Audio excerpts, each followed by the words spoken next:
Good morning, good afternoon, good evening. Welcome to Social Media and Local Search 115.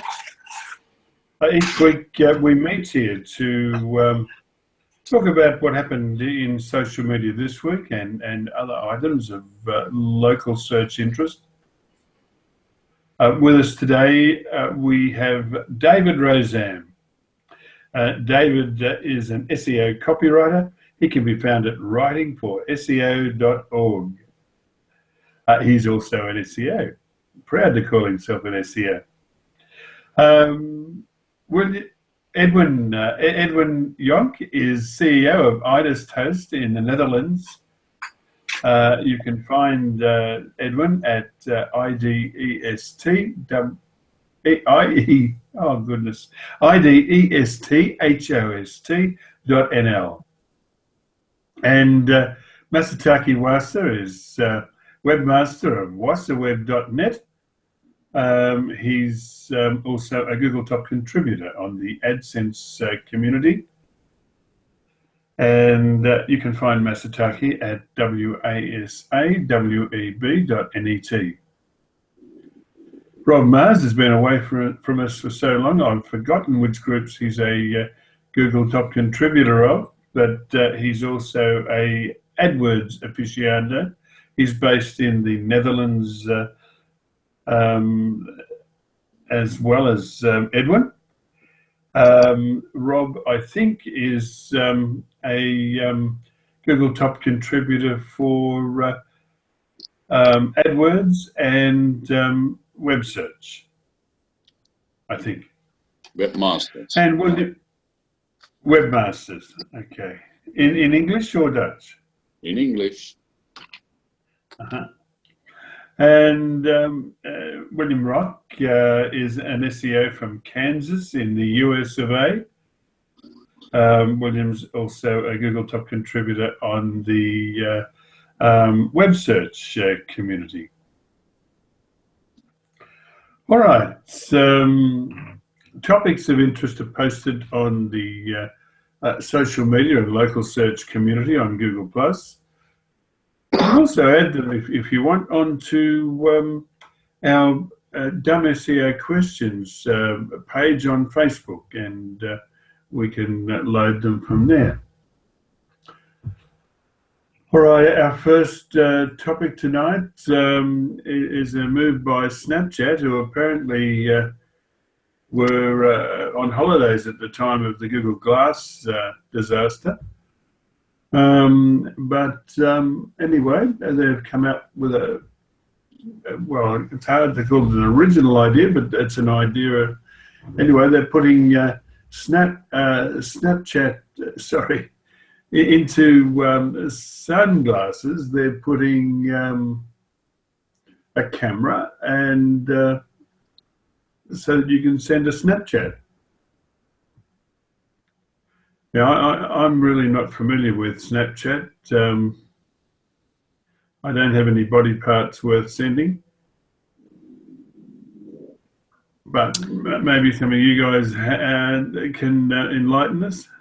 Well, the most interesting thing is that instead of portrait mode, it will be in landscape mode, right? The recordings. Uh-huh. And I'm pretty sure it was developed in California, because here in the Netherlands, we don't need sunglasses. That's throughout the year. And if it rains, it also rains on the glasses, and it really doesn't really work if there isn't sun every day, all day.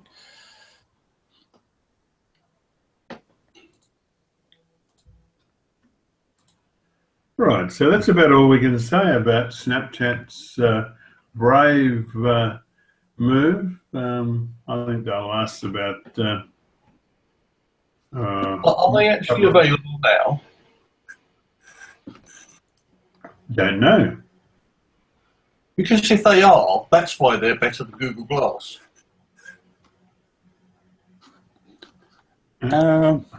Well, you can only post to Snapchat, right?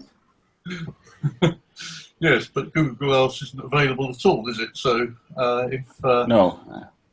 if these are, then they're winning. All right, let's move on to what's next on our run list. And apparently Salesforce, Google, Microsoft and Verizon are all looking at Twitter with an eye to a takeover. It just boggles my mind that something like Twitter, which doesn't make a profit, is worth billions of dollars, but apparently it is.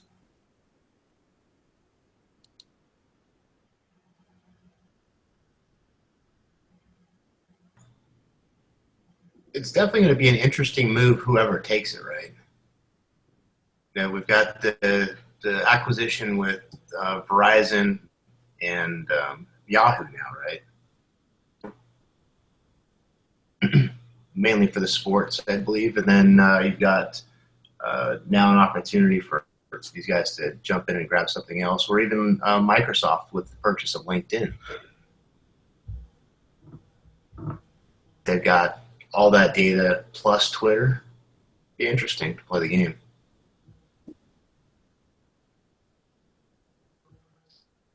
Yeah, well, Microsoft's probably the most likely suited. They're certainly.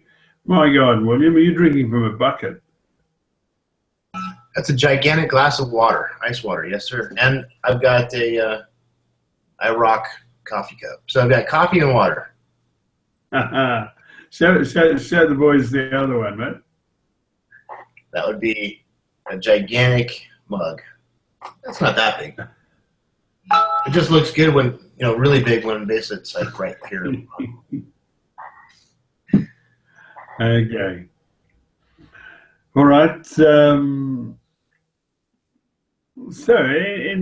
anything of interest that we can derive from these suitors lining up for Twitter?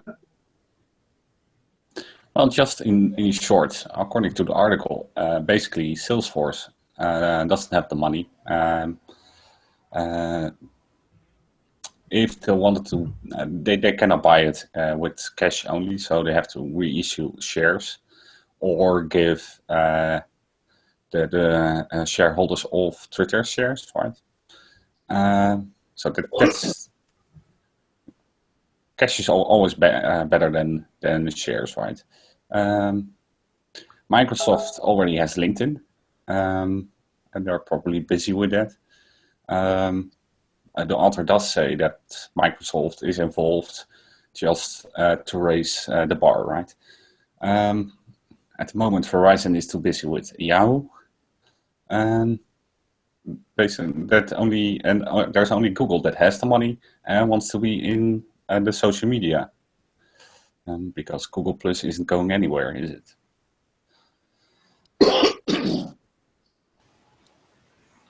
It would be, yeah, Google Plus is not going anywhere, but it might be interesting as you've seen more of like the help forums, you know, going into Twitter forums, you know, was it Help on Social, right? Don't know. It could be cool. Who knows? It's a different form. Google Plus is different than Twitter in the way that it actually reacts and the type of audience, for sure. But having, you know, they've already, I'll have to find a link for Help on Social, but that's been a program that Google's been running in the help forums for quite some time now. Yeah, but for years Google wants to be in the social media for customers, right?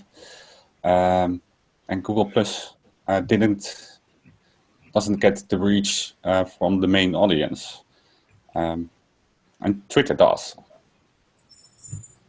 Mm-hmm. There's also the news section on Twitter, and Google can monetize Twitter, right? Much better than Twitter can monetize Twitter, I think.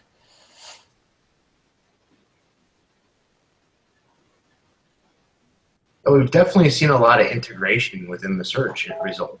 Trending information, trending topics, for example, an earthquake or a bombing or something like that would come up right in the main feed of the search results now that they've gained Firehose access again. Because it was how many years did they not have the data? Like they had the data in the beginning, and then I think for the last maybe 3 years they have not really made a deal with Twitter or something. And then recently they've kind of gotten back into that whole game again of communication and letting them use some of the actual back-end APIs. Yeah. But Go ahead, Master. Okay. no, I was just going to say, in a sense, this news or this rumor surfaces and resurfaces every so often.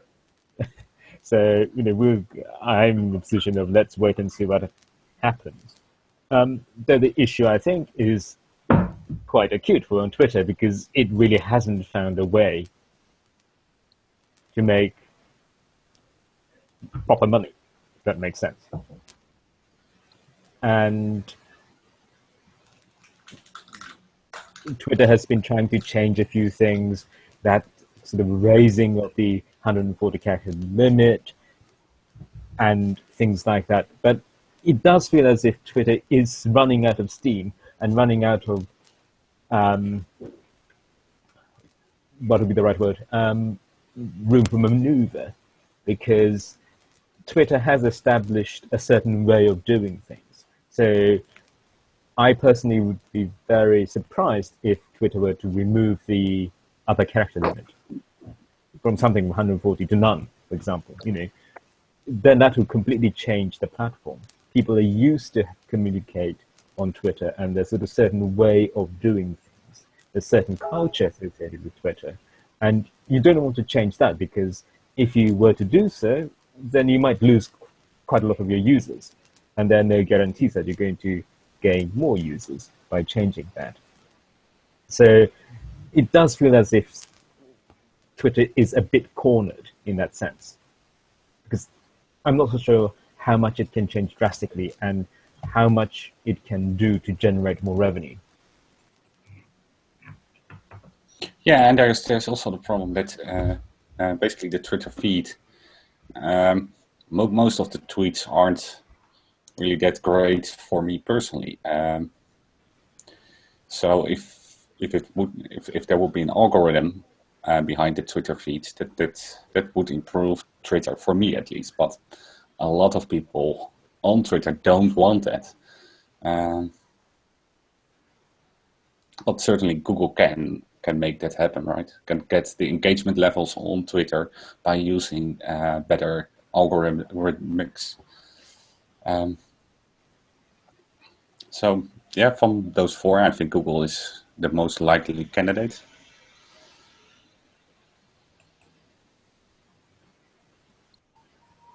Like Masataki was mentioning, we'll have to see what happens, right? Yeah. Everybody's going to bid on it, and then we'll find out in the end who actually won. And then we figure out what they're doing next with the actual piece. Just like we're wondering what LinkedIn's going to become of now that Microsoft owns it.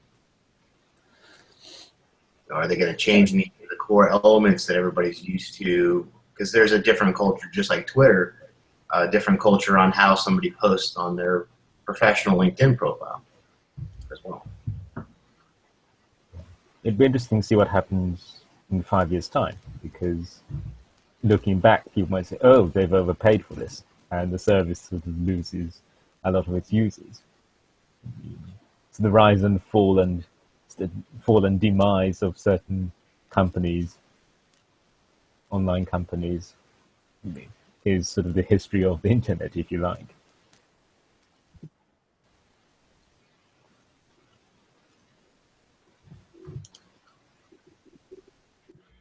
Yes, it won't be all that long before people are saying, remember Google?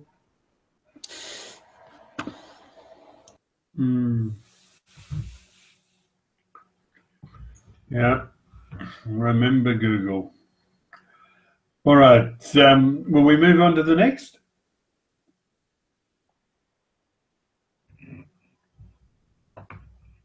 I'm going to record that as a vote. Yes. Here we have.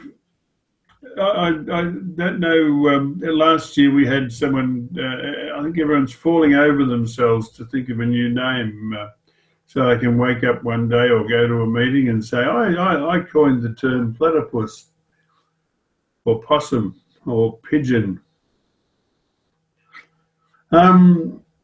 This is a local search update, Masataki informs me. And this article is everything you need to know about Google's possum algorithm update.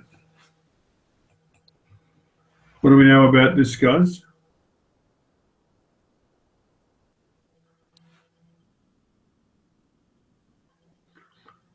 Not a lot, apparently.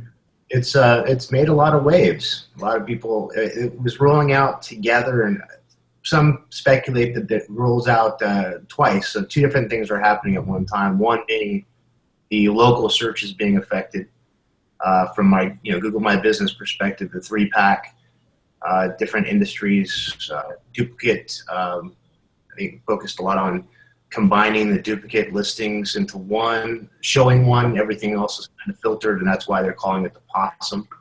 I'm not getting sound, William. Anybody else the same? Can you hear me now? Oh, I hear William fine. It's no problem for me. Right. Interesting. Okay. Well, I don't know where I left off, but I think more or less you're seeing a lot of duplications in your map listings kind of being filtered, not being deleted or anything, but being filtered into one of the main, the one that should be listed, such as like doctors' offices and stuff like that. But there's another piece to the, this happened, I guess, in like September 1 or 2, early in this month. And then we also had fluctuation at the same time with different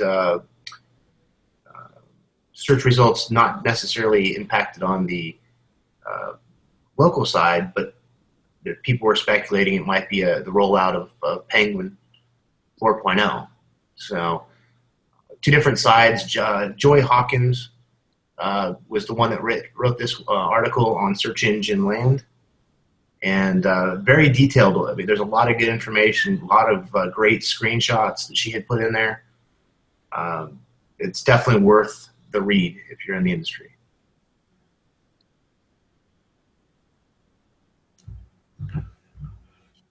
Okay. Yeah, I pointed out this this article in my newsletter last week, and yes, it's amazingly detailed. Yes, I must admit it's so detailed that I haven't read it all. I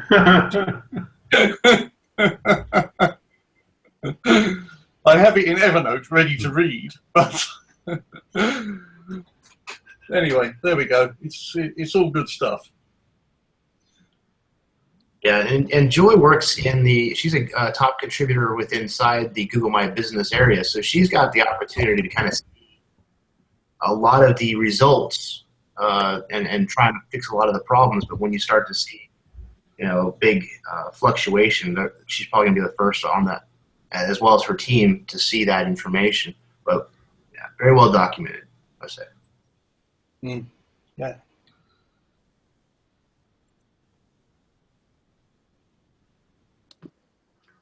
Should we let Google get away with calling this Penguin 4?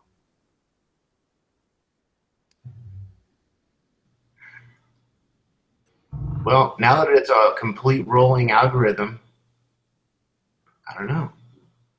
It's something that's totally new, isn't it? It's a combination of things, isn't it? It's something you've been talking about, Jim, for quite some time. It's something that's going to change. You've got the quality score piece out of the whole thing. Well, quality score, you've got user experience with all these other pieces. Now you've got Possum added to it. I think the crazy bird is going crazy, just in time for the holidays. Mm-hmm. Is it dead or is it alive? No, he's actually alive. I thought he was going to die, but he's been drinking way too much of these toxic drinks.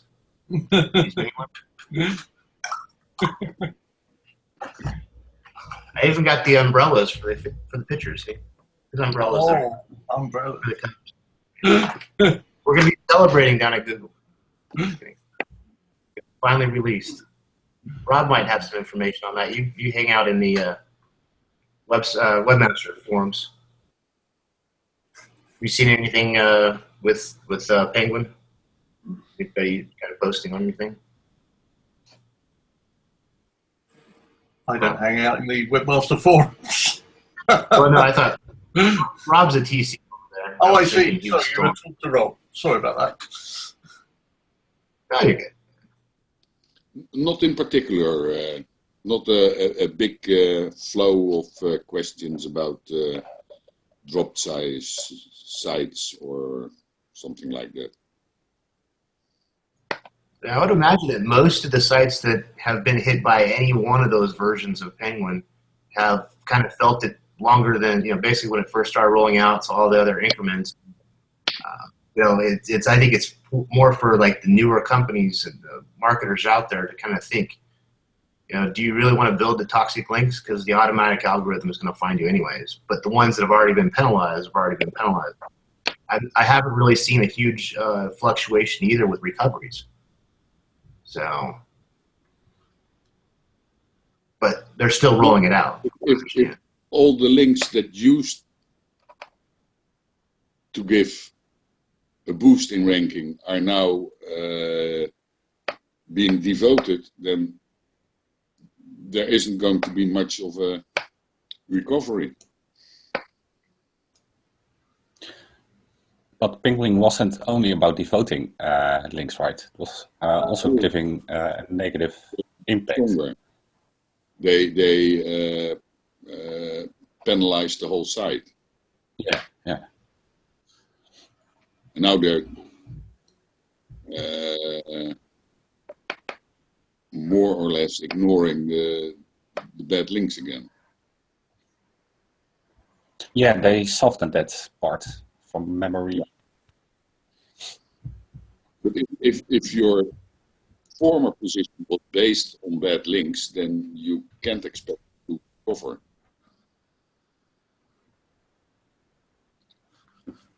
And that's where a lot of people, I think, kind of misread this thing. They didn't go out and fix it. They might have just disavowed all their links or disavowed the ones that they actually thought were, toxic, but they never actually tried to get rid of them.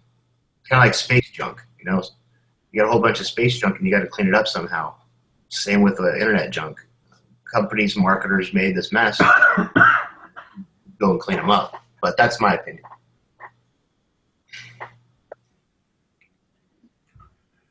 All right, enough of Penguin.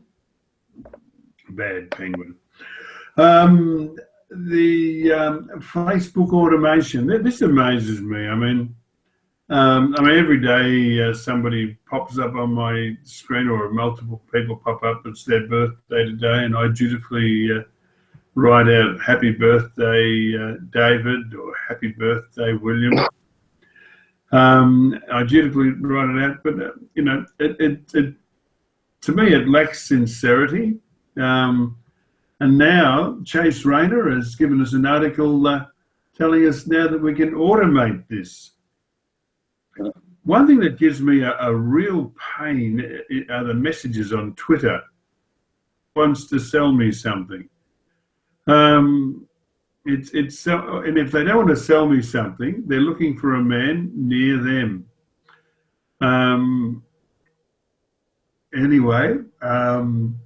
Well, actually, they want to sell me something too. Now that I think about it, I just dawned on me. Everybody wants to sell me something. But what do you guys think about this? An automated happy birthday generator? I would say ignore happy birthdays. Just ignore them. If we all ignore happy birthday, maybe that particular feature will be gone on Facebook. See, I only send send happy birthdays to certain people, people that I'm connected to. But I would imagine if this is automated, then it's going to send happy birthdays out to my entire following. And like Jim said, it might just come back and try to sell me something. No, I'm just kidding. I got a lot of good people on my Facebook, but at the same time, as automation, you look at corporate automation, they're just going out randomly. People don't pay attention to that. After a while, they kind of get immune to not paying attention to it. So then when they get a valid happy birthday from a real person, it's lacking in creativity and emotion, I guess. That's why you put your fake birthday on your Facebook account. So you get to know who your real friends are. Because they would remember your real birthday, not the fake one. But what if you didn't tell anybody in the first place? Everybody might think that that is your birthday. They would know you as that birthday. That's possible, and in a not so distant future, it may, Facebook might become some sort of accepted method of confirming your identity, and the birthday you entered on Facebook might be seen as your real birthday. Yeah. Well, put your birthday on the 29th of February, then you only have once in 4 years a problem. Put it on the 32nd of December for a better result, Rob. All right. Anyway, look at automation. I mean, particularly of Twitter. I think that's where Twitter falls down. There's just too much automation possible. Anyway, let's move on to the next. Facebook's dodgy numbers. Apparently, Facebook was counting instant departures, 2 and 3 second views. They were counting those as full video views in numbers reported to advertisers, and they've now apologised. Well, this is actually not really new. I think it was spring this year when Facebook announced that they had more views than YouTube. People didn't believe that. Basically, what people do if they are on the mobile, they scroll down, and then the video auto plays, right? And they need to scroll down faster to get past that particular video. But then Facebook already counted it as a view. So yeah, but what they didn't do was then when they measured the average duration of video viewed, they didn't count those who had viewed less than 3 seconds, making the average view longer that way. Oh, yeah, I see, yes. So if you say, let's say you had 100 people watching a minute each, that'd be 100 minutes, right?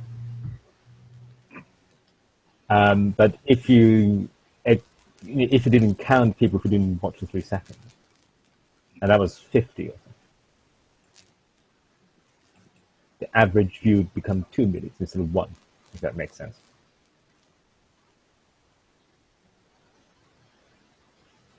No, I think I confused everyone. Is this Masatagi, is this more like, as I'm reading the article, is this more for the advertiser level where they're actually sending traffic, paid traffic, or boosting their post to a video? And yeah. So I'm not 100% sure whether this applied to all videos or not, or adverts. That would make sense, because then, if you are an advertiser and say, okay, the average view is 2 minutes, but then you discounted half the people in the previous example. Then it's actually a minute. Or it might be even 10 seconds versus actually 4 seconds or something like that.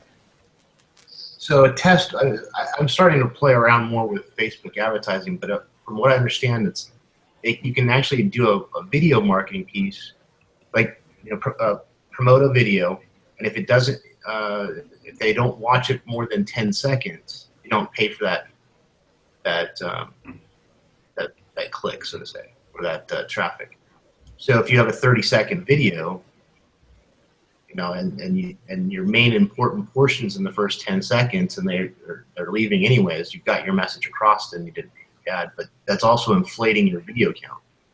No, right? no. I think that the post has been boosted, so that's where you pay for, right? You boost the post, and more people will see that particular post. Sure. And in that post, there's this video. So And that autoplays. Is that correct, Nastagi? I'm not 100% sure because I don't advertise on Facebook, and I don't really go on Facebook, as you know, while everyone else now goes on Facebook. So I think there are two issues. One is the total count, so how many times your video has been viewed. And it may be the case that they were counting that even if people were just flicking through their phone, the screens, and it autoplayed, therefore it counts as a view. So that could be one issue. The other issue that came about is the average duration of that person viewing the video. So they didn't count people, they didn't count for that purpose viewers that had only viewed the clip for 1 or 2 seconds. So only after 3 seconds have they become a view, because then you essentially divide the total number of views by the length of views by the number of people, right? So if you have smaller people viewing, then the average will become longer, and it looks more impressive that way. Yeah. The bottom line is that the metrics Facebook gave to marketeers was, look how great your video does, and we spend more ad money, right? Yeah. So the interesting thing is that obviously Facebook is saying sorry to the advertisers, but at the same time, it was being dishonest to the creators. And of course, there are issues with creators because some of them monetize their videos, but also it's about appreciation and essentially satisfaction you derive as a creator that people are watching your creation. And if that's sort of being faked and you were given sort of false sense of satisfaction, then I think you as a creator would be pretty annoyed by that. So, Facebook, you should also be quite apologetic towards the creators too.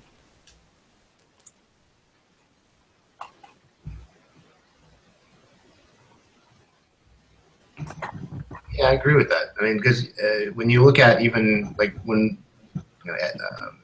Edwin was talking about. Me? Yep, I can hear you. You can hear me? Yes. Okay, so I can't hear a thing. But anyway, is it time to move on to the next one? All right. I'll get this happening, and I think I'll go and look for a headset.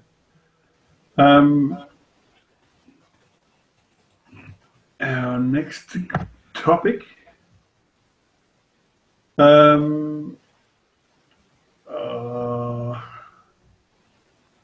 don't know. I might pass on this one. Google has announced that Google Plus is now a core Google Apps for Work service. Really, all that's changed is the way it's been described. It's now a core Google Apps for Work service. The support is well, it's pretty average. People actually answer the phone to tell you that they don't know what you're wanting. But you know, it's an advance. You know, you've got someone to tell you this rather than just try and figure it out from bad documentation. Anyway, I'll skip this one. I'll tweet it first and skip it.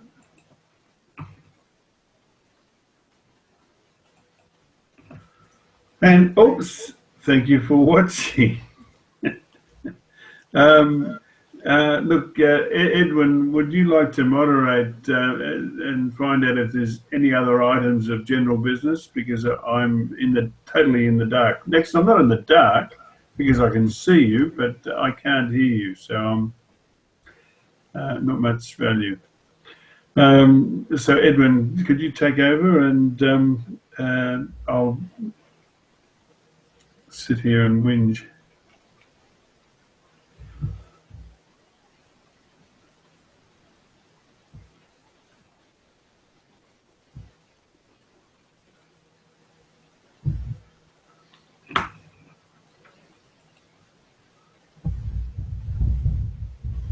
Oh, William, do you want to say something, or?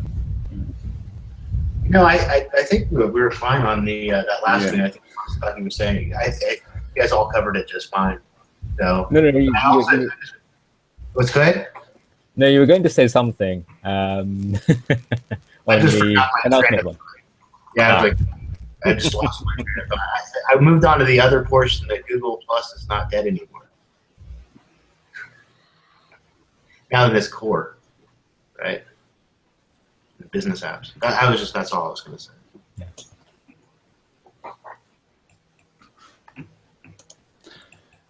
Let me know when you want to stop the broadcast. Wave at me.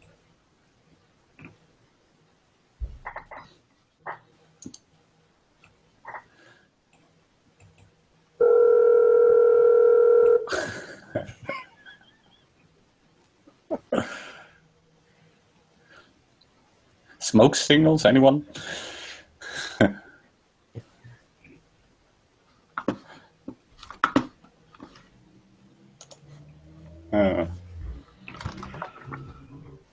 Okay, look, if you're still watching, thank you for your interest.